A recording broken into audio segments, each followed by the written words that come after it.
Assalamu alaikum wa rahmatullahi wa barakatuh. Il y a des moments dans la vie où ton cœur sent quelque chose avant même que tes yeux ne le voient. Des instants silencieux, mais chargés de sens. Peut-être que tu es là aujourd'hui, dans l'attente, d'un signe, d'une confirmation, d'un amour pur venu d'Allah. Et si ce que tu ressens en ce moment n'était pas une simple émotion, mais une réponse céleste en route vers toi? Et si cette vidéo était la confirmation que ta prière n'a jamais été ignorée?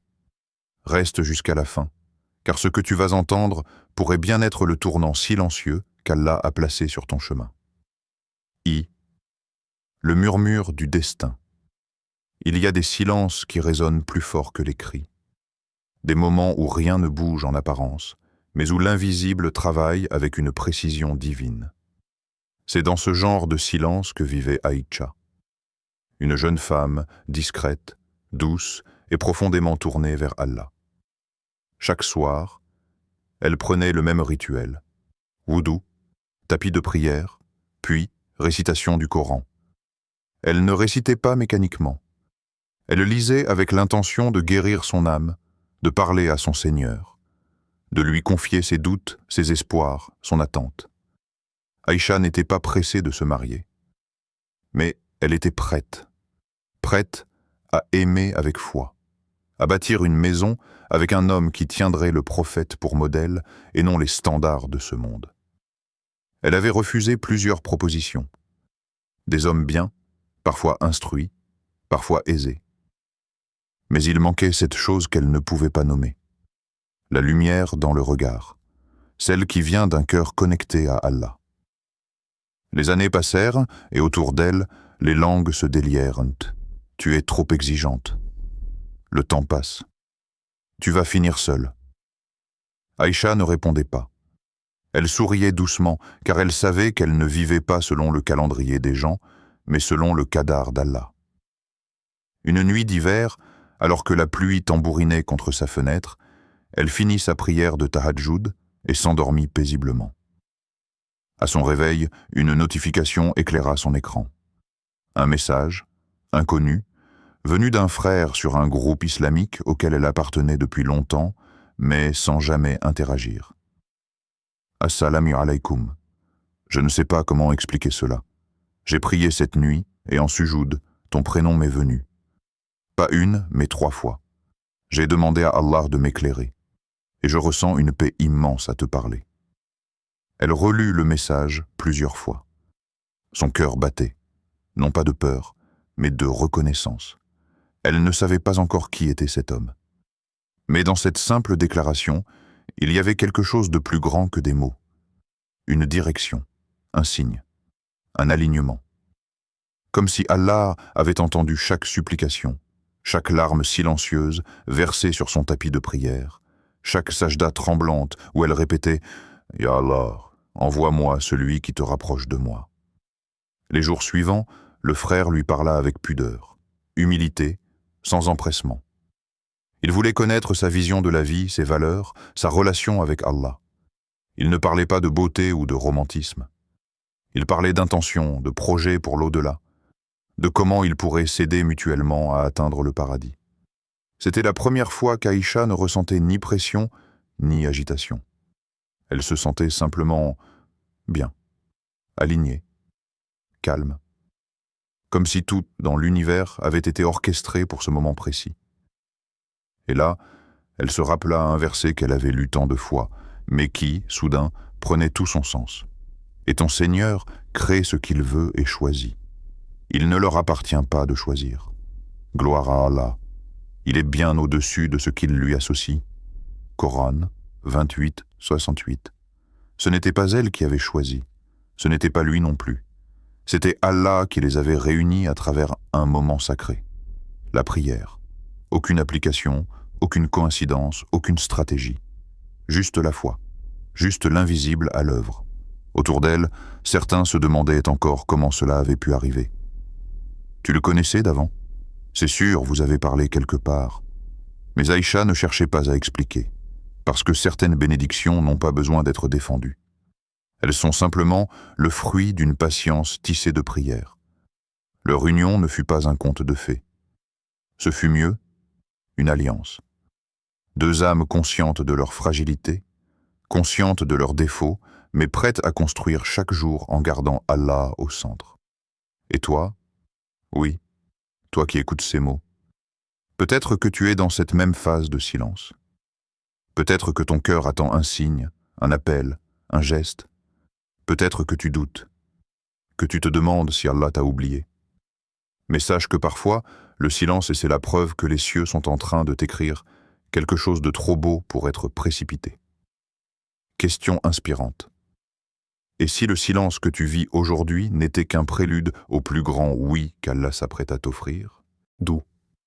Quand le cœur sent ce que les yeux ne voient pas, il y a des sensations que les mots ne savent pas nommer, des mouvements subtils dans l'âme, comme un frisson venu de nulle part, une paix étrange au milieu du doute.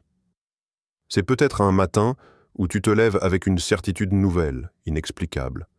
Quelque chose est sur le point de changer.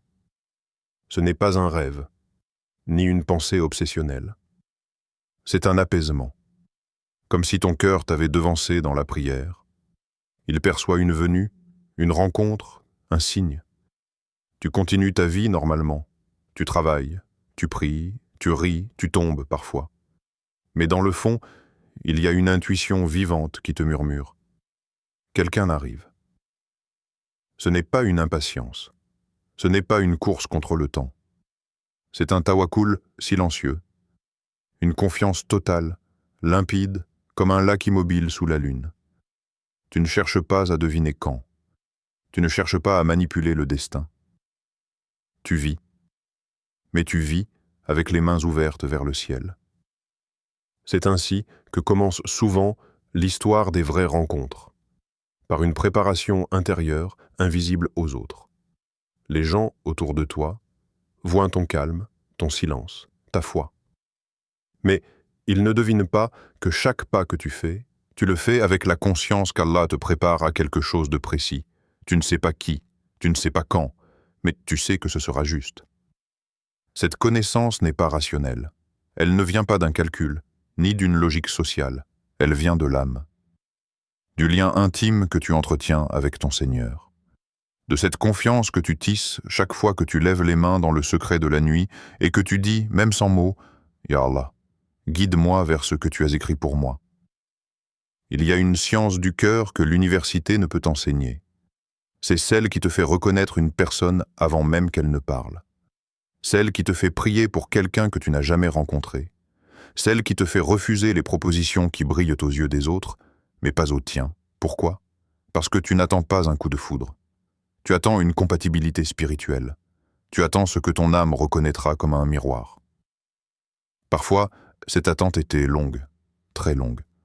Le doute vient, l'orgueil aussi. Et si je me trompais? Et si je restais seul? Mais alors une force intérieure te rappelle. Ce que tu ressens n'est pas né du vide. C'est Allah qui éduque ton intuition. Et si Allah t'éduque, c'est lui qu'il prépare quelque chose. Et place ta confiance en Allah. Allah aime ceux qui lui font confiance. Coran 3, 109.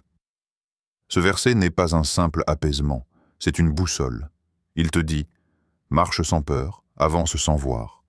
Attends sans t'agiter. L'amour d'Allah est une protection bien plus puissante que le temps qui passe. Un frère raconta un jour, « J'ai refusé plusieurs relations. Certaines étaient très belles, très solides sur le papier, mais je n'avais pas la paix. Un jour, en prière, j'ai ressenti un apaisement intense.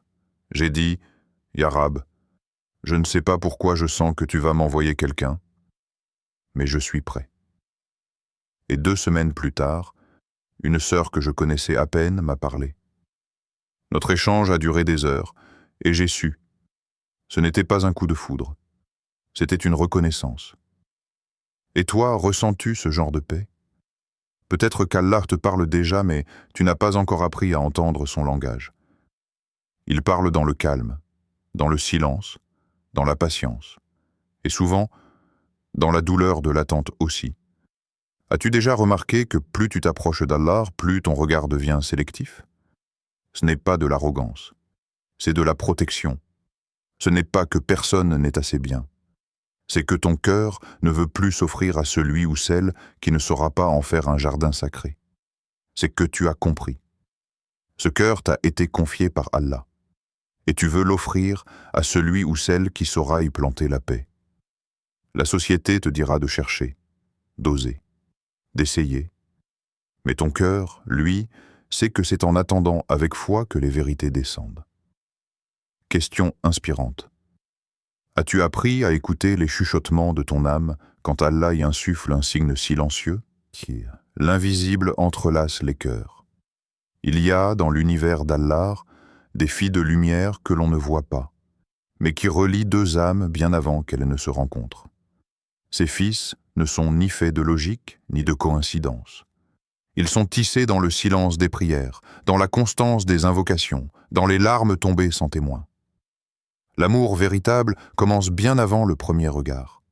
Il commence dans le monde invisible, là où les cœurs dialoguent en secret sous la plume d'Allah. Imagine deux étoiles, distantes de galaxies, chacune croyant qu'elle est seule dans la nuit. Et pourtant, chaque nuit, elles se tournent, se rapprochent, guidées par une force céleste. Jusqu'à ce qu'un jour, elles se croisent, éclairant un même ciel, écrivant une constellation que seul le divin pouvait composer. Tel est le mystère du Qadar. Allah trace des chemins sinueux, parfois douloureux, souvent longs, mais toujours justes. Il éloigne pour rapprocher plus fort. Il retarde pour embellir. Il fait passer par le désert pour que l'oasis ne soit pas prise pour acquise. Tu ne sais pas encore, mais quelque part, une personne prononce ton nom dans une prière qu'elle ne comprend pas entièrement. Elle dit « Ya Rab, envoie-moi ce qui me rendra plus proche de toi, sans savoir que cette demande t'englobe, que dans ce souhait, tu es déjà inscrit. Un jour, ce sera toi.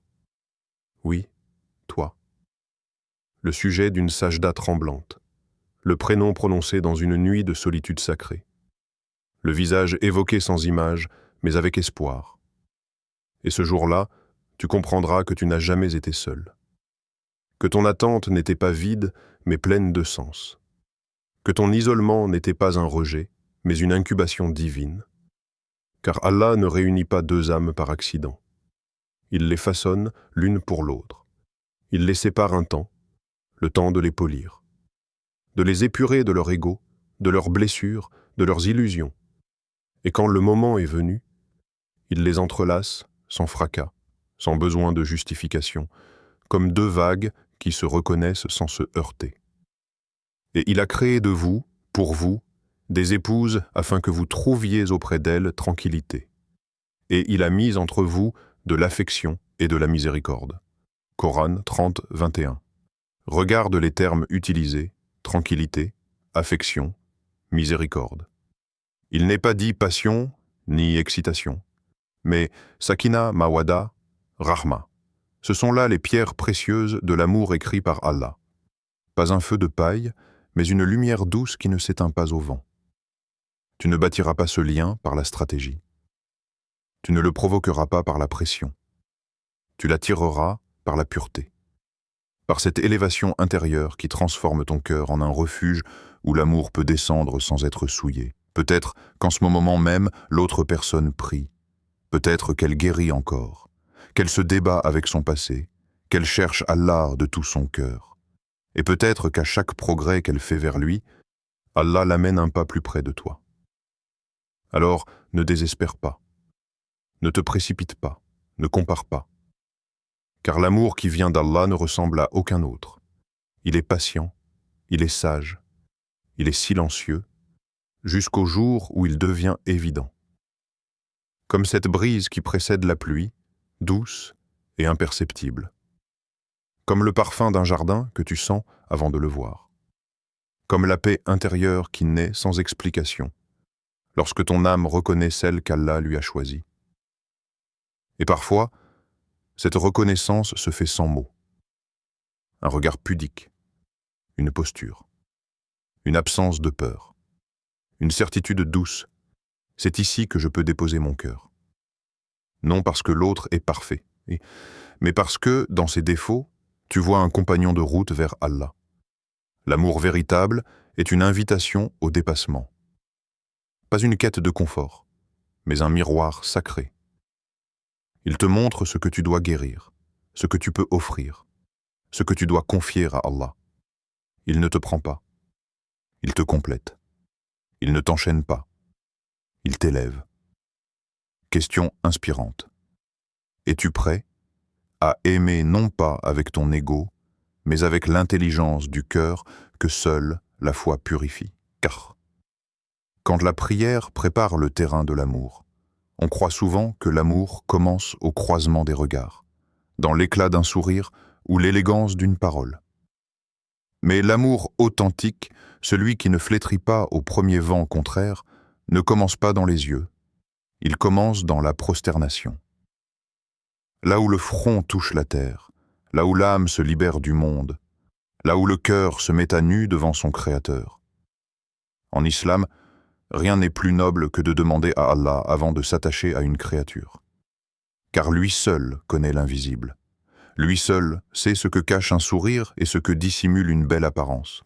Lui seul peut lier deux destins d'une manière si subtile, si douce, qu'aucune stratégie humaine ne pourrait égaler. Ahmad était un jeune homme simple, discret, mais résolu. Chaque soir, au lieu de se perdre dans des distractions vaines ou des conversations éphémères, il s'isolait dans la prière. Il avait un seul souhait, ne pas se tromper. Il ne cherchait pas l'épouse parfaite, selon les critères de ce monde, mais l'âme qui l'aiderait à s'élever vers Allah. Sa prière était toujours la même, sincère et répétée dans chaque sujoud. « Ya Allah, accorde-moi une épouse qui te connaît mieux que moi, une femme qui me rapprochera de ton agrément. » Rien ne semblait changer au début. Pas de rêve révélateur, pas de rencontre marquante. Mais dans l'invisible, quelque chose bougeait. Il ne le savait pas encore, mais une autre âme, quelque part, récitait une prière similaire. Mariam, de son côté, lisait le Coran chaque matin, la même heure. Elle écrivait dans un carnet ses invocations, priant pour un époux pieux, mais surtout pour qu'il soit un compagnon de chemin vers le Jannah. Des mois passèrent, jusqu'à ce jour ordinaire où Ahmad entra dans une bibliothèque islamique pour chercher un livre sur les noms d'Allah. En parcourant les rayons, il croisa Mariam. Leurs regards se croisèrent brièvement. Il détourna les yeux, par pudeur.